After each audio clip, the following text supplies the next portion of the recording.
Bismillahirrahmanirrahim. Assalamualaikum warahmatullahi wabarakatuh. Alhamdulillah wassalatu wassalamu ala rasulillah wa ala alihi wa sahbihi wa man tabi'a huda wa la hawla wa la quwata illa billah amma ba'd. Talibati rahimani Allah wa iyyakum, fa ahlan wa sahlan bikunna fi hadzal yawm wa huwa yawmu ats-tsulatsa الثاني من شهر ربيع الأول الموافق ليوم 20 من شهر أكتوبر. فعسى الله سبحانه وتعالى أن يمن علينا بالعلم النافع وأن يفقهنا في الدين وأن يفتح علينا فتوح العارفين، آمين يا رب العالمين. في هذا اليوم سوف نواصل درسنا في مادة الفقه، وقد انتهينا بحمد الله تعالى من شرح باب الخيار في لقائنا الماضي، وسوف نأتي اليوم إلى الباب الذي يليه وهو باب السلام. Hari ini insyaallah kita akan belajar tentang babus salam. Sebelum kita membaca kitabnya, terlebih dahulu kita baca definisi dari salam yang disebutkan di footnote di catatan kaki di bawah.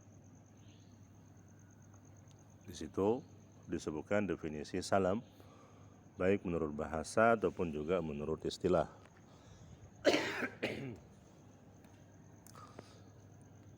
Dikatakan assalamu lughatan al-i'ta'u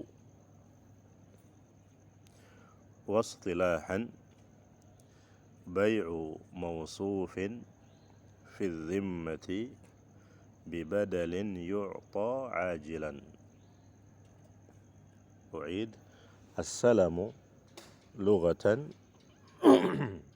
al-i'ta' wa istilahan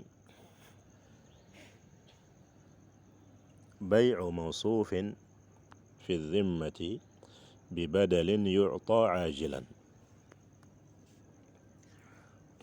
Menurut bahasa, assalam artinya adalah al-i'ta'. Al-i'ta' artinya pemberian atau memberi, dari kata kerja a'ta yu'ti. Adapun menurut istilah, maka salam adalah bai'u mausufin fi dhimmati bibadalin yu'ta ajilan. Bai'u mausufin fi dhimmati bibadalin yu'ta ajilan, yang artinya menjual barang yang sudah disifati dengan jelas. Mausuf, menjual barang yang sudah disifati dengan jelas, yang sudah disebutkan sifatnya dengan detail, fi dhimmah, yang masih ada dalam tanggungan. Artinya barang itu belum ada, masih ada dalam tanggungan si penjual. Bibadalin yu'ta ajilan, dengan harga yang diserahkan di muka, dengan harga yang diserahkan di awal. Jadi bai'us salam adalah sebenarnya menjual barang yang belum ada wujudnya, zatnya itu belum ada, namun sifatnya sudah disebutkan dengan detail, dengan jelas. Spesifikasinya itu sudah jelas disebutkan. Barangnya belum ada, masih dalam tanggungan si penjual. Sedangkan harganya itu diserahkan di majelis akad semuanya. Bila harganya misalnya 10 juta, maka semuanya 10 jutanya itu diserahkan di majelis akad. Bila harganya 20 juta, maka 20 juta semuanya itu diserahkan di majelis akad. Tidak boleh misalnya setengah dulu dibayar, baru setelah itu jika barangnya sudah ada, baru dilunasi semuanya, tidak boleh. Ini gambaran tentang transaksi salam. Dan transaksi ini dibolehkan di dalam agama kita dengan alasan karena dibutuhkan oleh masyarakat, dibutuhkan oleh manusia. Kalau kita lihat jenis-jenis transaksi atau bentuk transaksi yang ada, itu tidak akan keluar dari 4 kemungkinan. Yang pertama, barangnya ada, harganya juga ada. Barangnya ada, harganya juga ada. Kemudian, dan ini diperbolehkan tentu. Kemudian yang kedua, barangnya ada, namun harganya belum ada, artinya ngutang dulu. Harganya yang belum dibayar. Dan ini dihukumnya boleh. Kemudian yang ketiga, barangnya tidak ada, tapi harganya sudah dibayar sempurna, semuanya. Dan inilah yang disebut dengan salam. Adapun yang keempat, dan itu juga hukumnya boleh. Adapun yang keempat adalah barang tidak ada, begitu pula harganya juga tidak ada. Namun sudah terjadi transaksi jual beli, sudah deal. Barangnya tidak ada, uangnya juga tidak ada. Saya mengatakan saya mau jual durian 1 kilo misalnya 20.000. Kemudian teman saya mengatakan, ya saya beli, saya sanggup membelinya 1 kilo 10.000. Dan ketika ditanya duriannya mana, saya katakan ya nanti pas musim durian. Kemudian teman saya ini yang membeli juga mengatakan harganya juga nanti, tapi dealnya sekarang. Nah ini jenis yang keempat ini adalah transaksi yang tidak dibolehkan. Disebutkan atau disebut dengan istilah bai'ud daini bid-dain, menjual hutang dengan hutang. Dan itu tidak diperbolehkan. Adapun transaksi salam maka hukumnya boleh dengan syarat-syarat tentunya. Ini dia definisi bai'u as-salam. Kemudian berikutnya kita baca kitabnya di poin 345. Beliau mengatakan yasihhu salamu fi kulli ma yandabitu bis-sifah. Yasihhu salamu fi kulli ma yandabitu bis-sifati. Boleh bertransaksi salam pada barang-barang yang bisa disifati. Boleh bertransaksi salam pada barang-barang yang bisa disifati. Dengan syarat yang pertama, idza dhabatahu bi jami'i sifatihi allati yakhtalifu biha as-saman. Idza dhabatahu bi jami'i sifatihi allati yakhtalifu biha as-saman. Ini syarat yang pertama. Menyebutkan semua sifatnya yang dengan detail. Menyebutkan semua sifatnya dengan detail. Yang mana sifat ini bisa mempengaruhi harga. Menyebutkan sifat-sifat yang bisa mempengaruhi harga. Misalnya ada yang ingin menjual lemari kepada temannya. Ya, lemari itu belum ada, namun dia sudah sebutkan spesifikasinya. Tingginya sekian, lebarnya sekian, ruangnya sekian, pintunya terbuat dari kayu ini. Kemudian lemarinya juga terbuat dari kayu ini, catnya dan seterusnya. Semuanya disebutkan. Yang bisa mempengaruhi perbedaan harga itu disebutkan semuanya dengan jelas. Kenapa ini harus ada?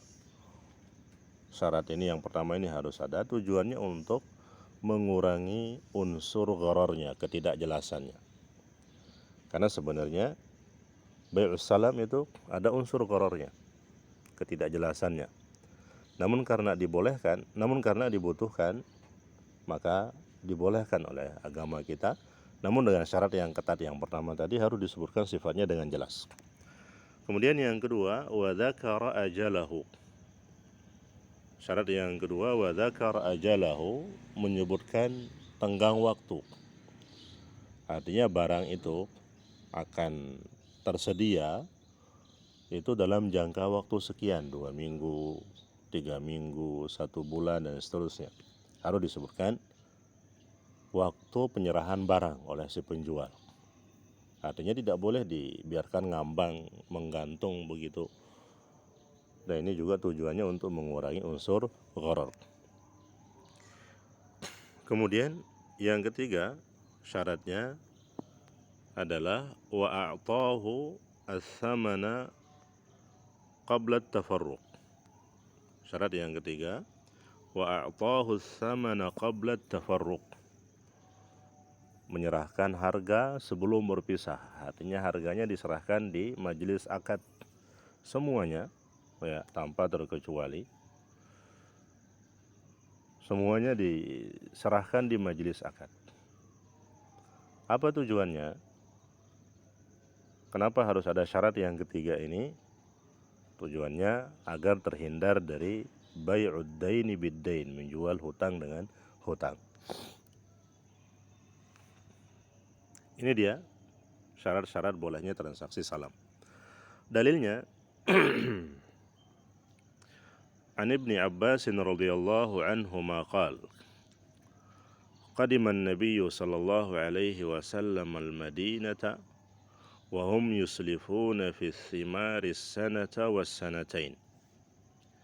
فقال من أسلف في شيء فليسلف في كيل معلوم ووزن معلوم إلى أجل معلوم. Dari Ibnu Abbas radhiyallahu taala anhuma, beliau mengatakan, qadiman nabiyyu sallallahu alaihi wasallam al-Madinah. Qadima bermakna jaa, datang ke kota Madinah. Wa hum yuslifuna fi thimari sanata was sanatain. Dan beliau mendapati para sahabat Ansar, orang Madinah, penduduk Madinah, melakukan transaksi salam pada kurma dalam jangka waktu 1 sampai 2 tahun.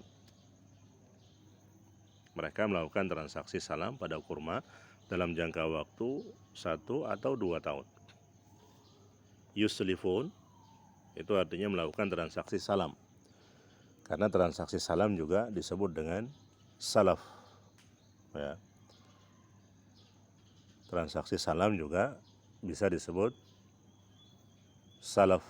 As-salam dan as-salaf itu sama. Bukan salaf yang ada di pelajaran manhaj.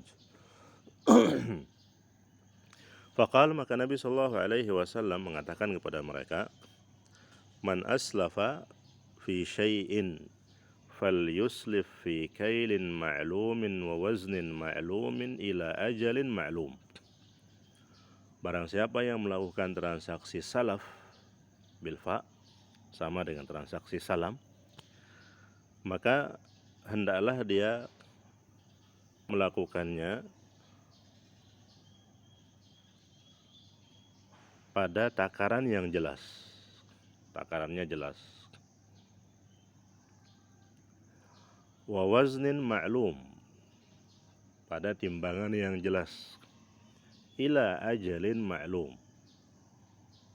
sampai batas waktu yang jelas.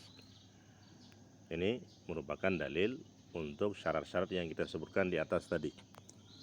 Transaksi salam boleh dilakukan dengan syarat yang pertama, sifatnya jelas barang itu. Kemudian yang kedua,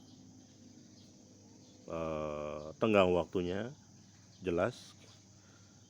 Kemudian yang ketiga, harganya diserahkan di majelis akad. Kemudian yang terakhir,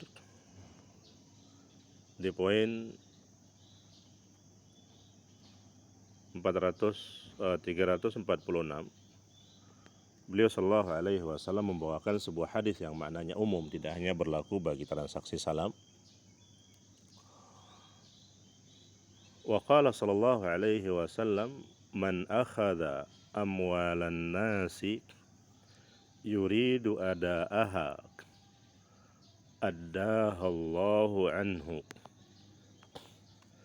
wa man akhadhaha yuridu itlafaha atlafahullah. Rawahul Bukhari. Man akhadha amwalan nasi yuridu ada'aha, barang siapa yang mengambil harta manusia, harta orang lain, apapun itu jenisnya, jenis mengambilnya itu bisa berupa utang, meminjam, dan yang lainnya, dengan cara yang halal tentu, dan yang dibolehkan.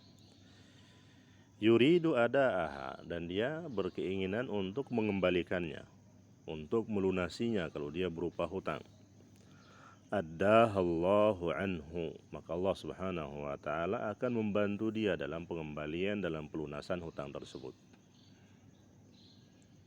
Ini janji dari Allah subhanahu wa ta'ala bagi yang berhutang dan punya keinginan kuat untuk mengembalikan hutangnya, mengembalikan hak orang yang dia pinjam, maka Allah subhanahu wa ta'ala akan bantu dia dalam melunasi hutangnya. Sebaliknya, waman akhadaha yuridu itlafaha atlafahullah, dan barang siapa yang mengambil harta orang lain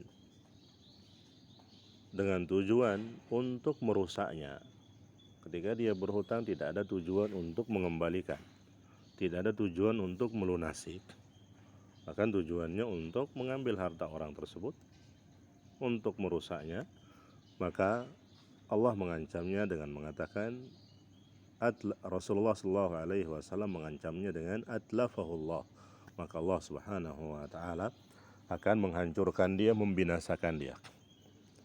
Begitu pula si penjual yang sudah menjanjikan barang kepada pembeli, padahal dia sudah menerima harganya full, maka terkala dia berkeinginan kuat untuk menghadirkan barang tersebut, maka Allah subhanahu wa ta'ala akan mudahkan bagi dia.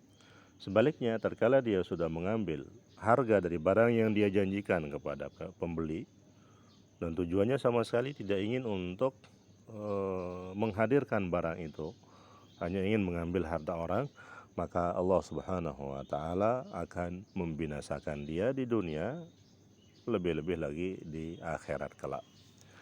Ini pembahasan kita pada hari ini, semoga bisa dipahami dan bermanfaat. Apabila ada pertanyaan silahkan ditanyakan lewat WA. Kita tutup. Subhanakallahumma bihamdika asyhadu an la ilaha illa anta astaghfiruka wa atubu ilaik. Wassalamualaikum warahmatullahi wabarakatuh.